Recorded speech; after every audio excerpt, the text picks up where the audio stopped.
ፍጹማን ቁጥሮች 4 ናቸው። አንድ ሰው 7 ነገሮችን ውስጡ አምላክ ስላኖረበት በቀን 7 ጊዜ ሊጸልይ ይገባዋል። ጸሎት ጊዜያት 7 ናቸው። ዳዊት በቀን 7 ጊዜ ያመሰግንሃለሁ። ስለዚህ ግዴታው ነው አንድ ሰው። 3 ሰዓት ደግሞ እንጸልያለን። 3 በጣም ብዙ ነው። ከሔዋን ተፈጥሮ ጋር ይገናኛል። ቅድስት ድንግል ማርያም ብስራትን የሰማችበት ሰዓት ነው። ጌታችንም የተገረፈበት ሰዓት ነው። ሲሰግድም 7 ነገሮች ነው መሬት መንካት ያለባቸው። በቀመር ደረጃ ወደ 103 ይጠጋል።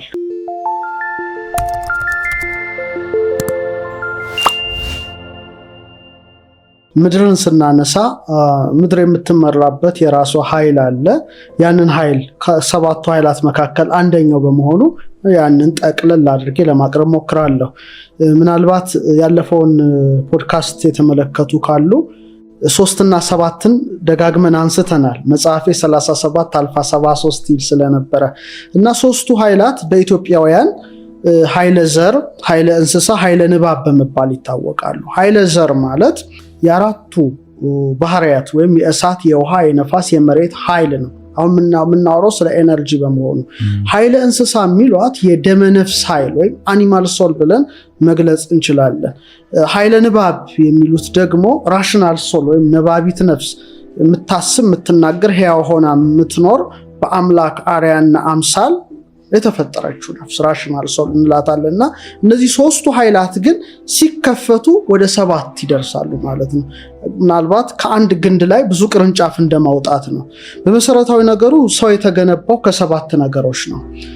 አንደኛው እሳት ነው፣ ሁለተኛው ውሃ ነው፣ ነፋስ ነው፣ መሬት ነው። እነዚህ 4ቱ ባህሪያተ ሥጋ ይባላሉ። ተደጋግመው ስለተጠቀሱ ብዙ ማብዛት አያስፈልግም። ሌላው ግን ልብ፣ ቃል፣ እስትንፋስ ናቸው። እነዚህ 4 ሲደመር 3 7 ማለት ነው። ስለዚህ ሰው ከ7 ነገሮች አምላክ የሰራው ማለት ነው። ይህም በዝርዝር ማየት ብንችል መልካም ይመስለኛል። ለምሳሌ የእሳት፣ የውሃ፣ የነፋስ፣ የመሬት ኃይል ይታወቃል።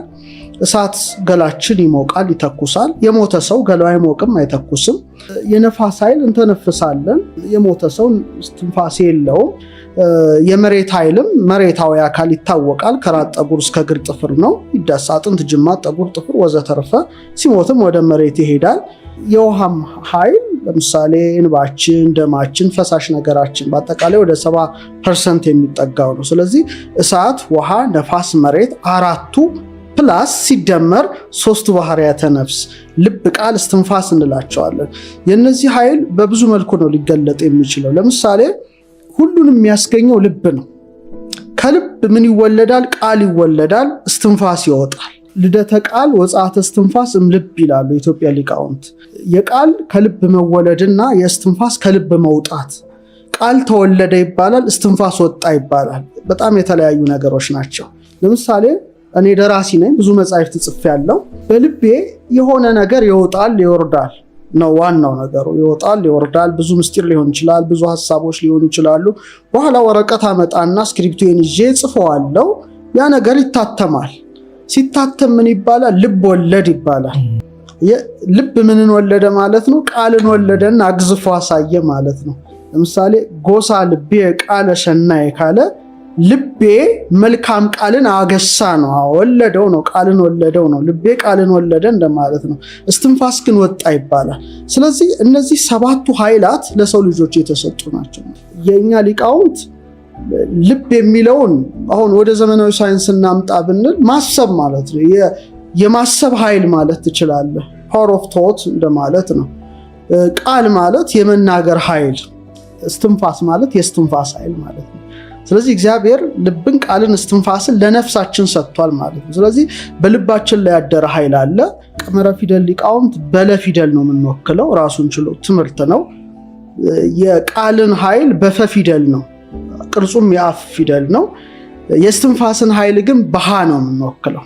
አብርሃም የሚለው ቃል ለምሳሌ እግዚአብሔር ሃን ጨመረለት ነው፣ እስትንፋስ ነው የሰጠው፣ ኃይል ነው የሰጠው፣ የብዙዎች አባት ሆነ ማለት ነው።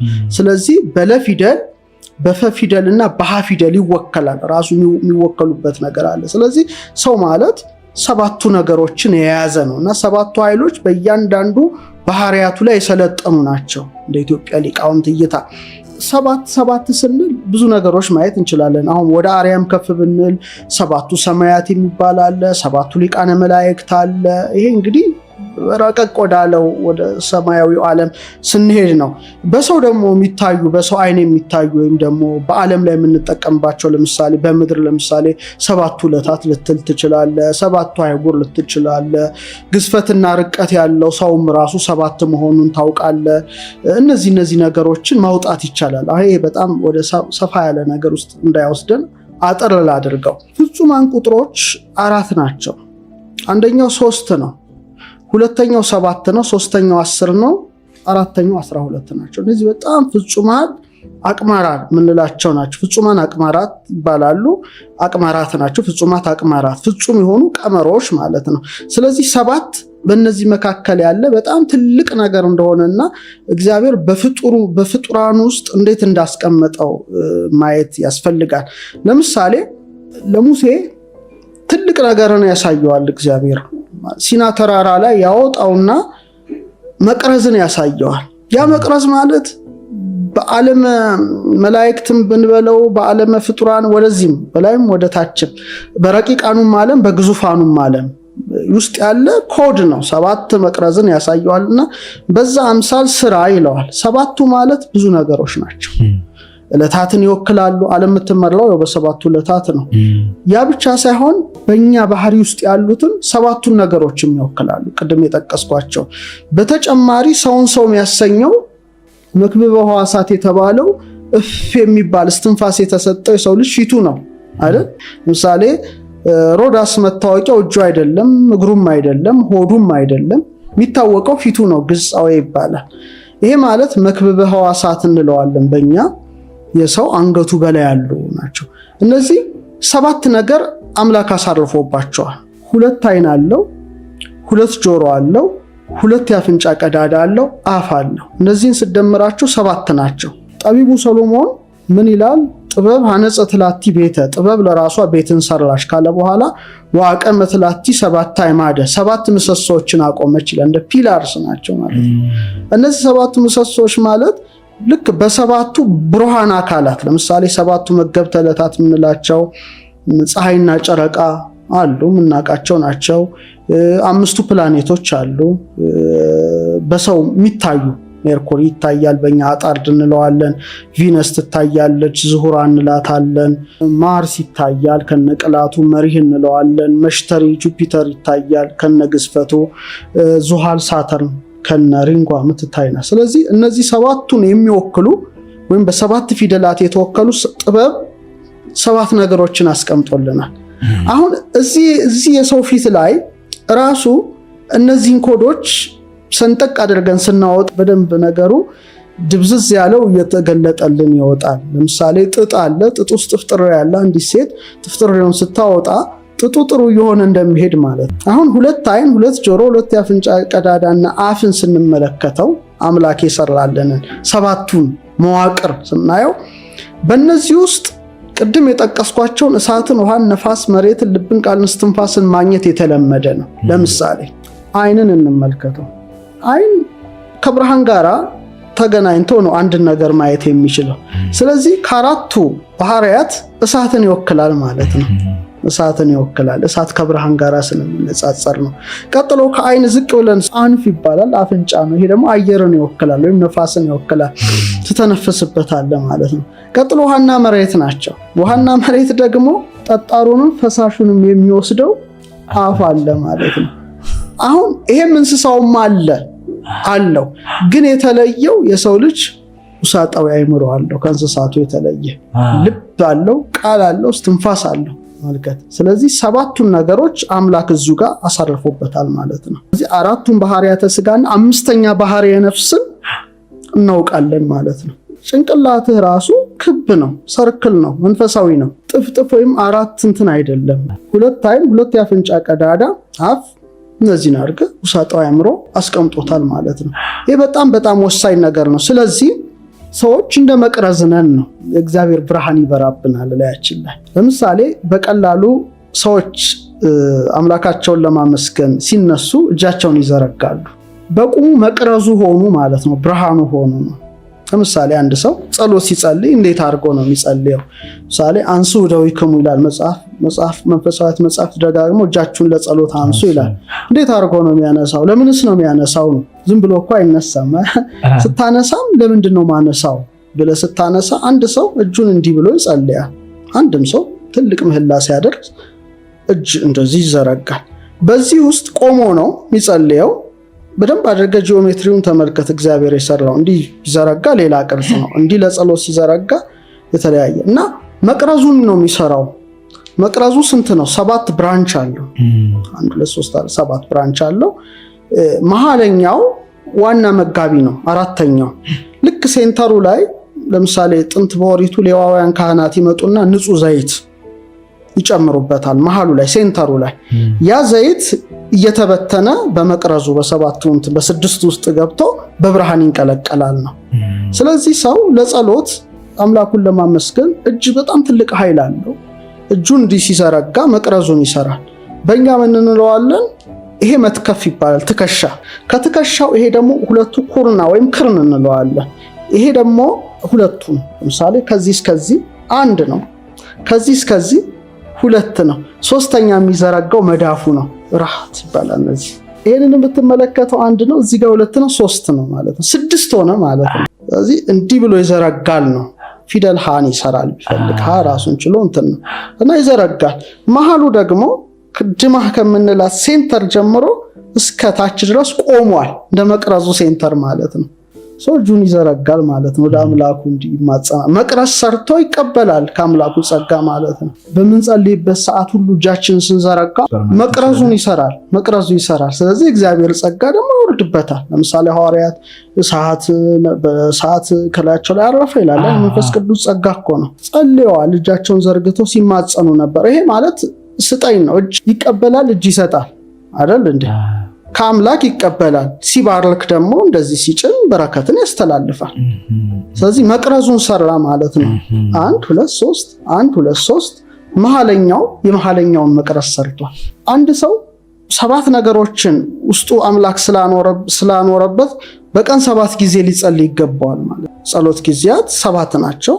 ዳዊት በቀን 7 ጊዜ አመሰግንሃለሁ ይላል። ስለዚህ ግዴታው ነው። አንድ ሰው ጠዋት ይጸልያል። በኢትዮጵያ አቆጣጠር እንግዲህ 3 ሰዓት ይጸልያል። ከእንቅልፉ ሲነሳ ማለዳ ላይ 1 ሰዓት ልንለው እንችላለን፣ ከ12 እስከ 1 ሰዓት። ምክንያቱም ሌሊቱን ያን ሁሉ ጨለማ ብዙዎች እዛው በተኙበት አንቀላፍተዋል እና ይሄን ብርሃን ሰጥቶሃል። አዳምም የተፈጠረበት ሰዓት ነው ጠዋት። 3 ሰዓት ደግሞ እንደገና እንጸልያለን። 3 በጣም ብዙ ነው። ከሔዋን ተፈጥሮ ጋር ይገናኛል። ቅድስት ድንግል ማርያም ብስራትን የሰማችበት ሰዓት ነው።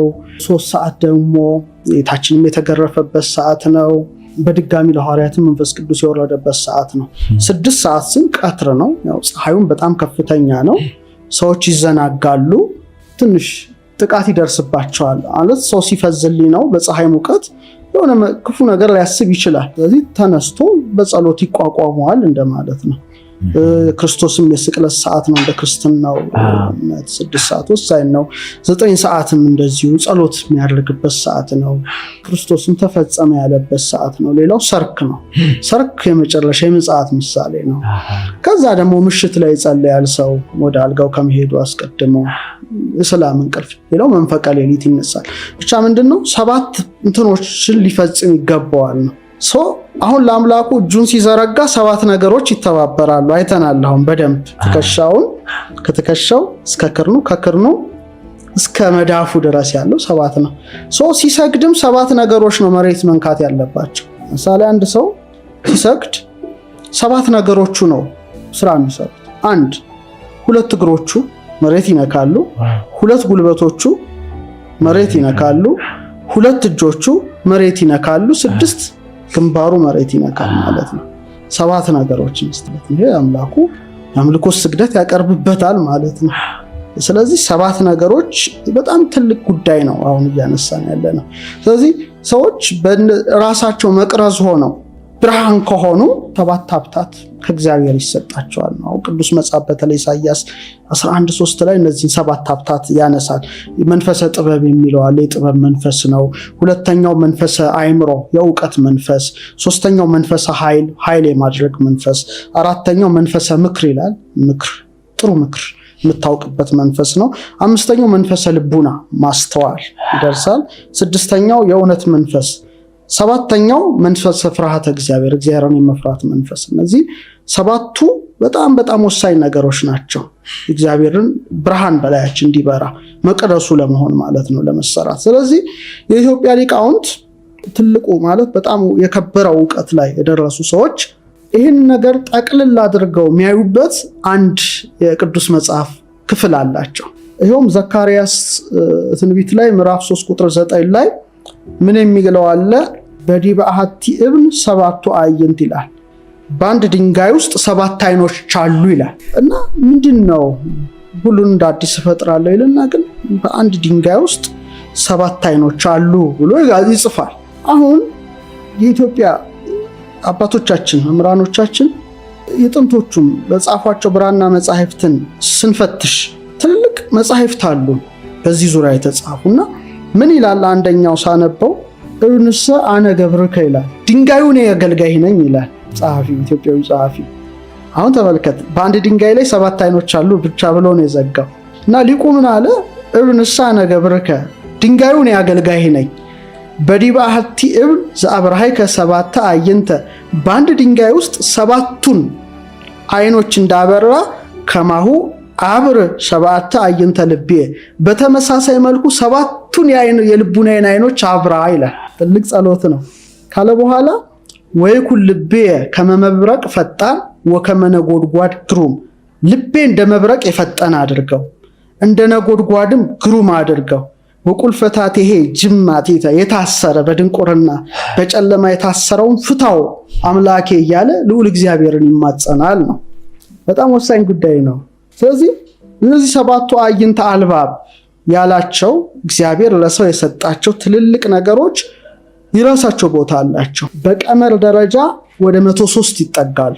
ቀመር አለ የራሱ ጉዳይ እና መጨረሻ ደረጃ ላይ የደረሰ ሆታ አእምሮ፣ የአእምሮ ደጃፍ፣ ሄኖክ የተገለጸለት ደጃፍን ያውቀዋል ነው።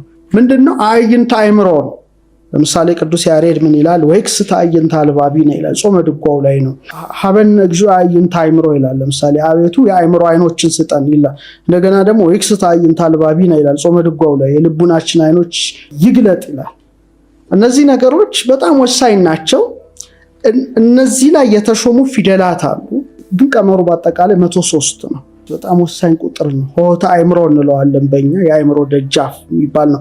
ብቻ በአጠቃላይ 3 እና 7 ወሳኝ ናቸው። ለምሳሌ ባጭሩ እንደው በአንድ በሁለት ደቂቃ ላስቀምጠው። በነቢያት ሕይወት እንመልከት። በነቢያት ሕይወት ስንመለከት ከነቢያት 2 የሞት ያስነሱ ነቢያት እናንሳ። አንደኛው ኤልያስ ነው። ኤልያስ በአንደኛ ነገሥት 17 ከ19 እስከ 21 የሱራጵታዋን ሴት ልጇ ይሞትባታል። እሱ ሰገነት ላይ ነበር። ልጄ ሞተብኝ አለችው። አምጪ ብሎ ወስዶ ሰገነቱ ላይ ያወጣዋል። ሰገነት ራሱን ችሎ ትርጉም አለው። ልዕልና ከፍታ ነው። ሐዋርያት ጸጋ የተቀበሉበት ሰገነቱ ላይ ነው። ሰገነት የራሱ ትርጉም አለው። ከዛ በኋላ ያን የሞተውን አልጋው ላይ ያጋድመዋል ነው። አልጋ ላይ ያጋድሞ 3 ጊዜ የተኛበታል። ለምን 3 ጊዜ የተኛበት ነው? ዝም ብሎ መተኛት አለ እንዴ? ከዛ በኋላ ወደ አምላኩ ይጸልያል። አቤቱ የብላቴናውን ነፍስ ትመለስ ይላል። ወዲያው የሞተው ይነሳል። ስንት ጊዜ? 3 ጊዜ። ስለዚህ ፓተርኑ ምንድነው? ሰገነት ላይ ያወጣል፣ 3 ጊዜ የተኛበታል፣ ወደ አምላኩ ይጸልያል፣ ያነሰዋል ነው።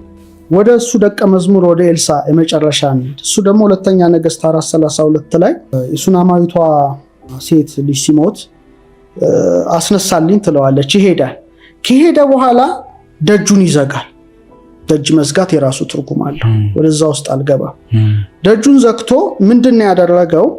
የሞተው የተጋደመው አስከሬኑ ላይ በድኑ ላይ አፉን ካፉ አይኑን ካይኑ እጁን ከእጁ አድርጎ ይተኛበታል። የሕፃኑ ገላ መሞቅ ጀመረ። ከዛ ተመልሶ ወዲያና ወዲህ ተመላለሰ ኤልሳ። 7ኛ ጊዜ ሕፃኑ ላይ ተጋደመ። ሕፃኑ አይኖቹ ተከፈቱ፣ ተነሳ ማለት ነው። አሁን ስለዚህ ደጁን ዘጋ፣ ጸለየ 7 ጊዜ ሞተው ላይ ለምንድን ነው ይሄ ነገር ነው? አሁን ሌሎቹ ሌላ ሊያብራሩ ይችላሉ። ኢትዮጵያ ሊቃውንት ግን ይሄንን ምን ብለውታል? ስንአዌ ይሉታል። ምን ማለት ነው? 7 ጊዜ መተኛቱ 4ቱ ባህሪያተ ሥጋውና 3ቱ ባህሪያተ ነፍሱ ተስማምተውለታል። ስለዚህ ጠብ የላቸውም። ስለዚህ ሙት ማንሳት ይችላል ያ ሰው። ኤልያስ 3 ኃይለ ዘር ቅድም የጠቀስኩት ኃይለ እንስሳ ኃይለ ንባብ ያልኳቸው 3ቱ ኃይል ፍጹም ነው። ፍጹማን ይባላሉ አይደል? አሁን ቅዱስ ሲበቁ ፍጹማን ፍጹም ነውና ምንድነው የምንለው? ስምምነት 7ቱ ነገሮች ተስማምተውለታል። ስለዚህ ሰው 7ቱ ነገር ካልተስማማለት በቀር ሙት ማንሳት አይችልም። ምክንያቱም 7ቱ የተሰጡት መብራቶች መብራት አለባቸው። ትክክለኛ እግዚአብሔርን ልክ በመሃሉ ላይ ዘይት እንደሚፈስ እግዚአብሔርን ጸጋ ይቀበላል። ከዛ ሰውነቱ ሁሉ ብርሃን ይሆናል። ስለዚህ 7ቱ ኃይሎች በዚህ መልኩ ማየት እንችላለን።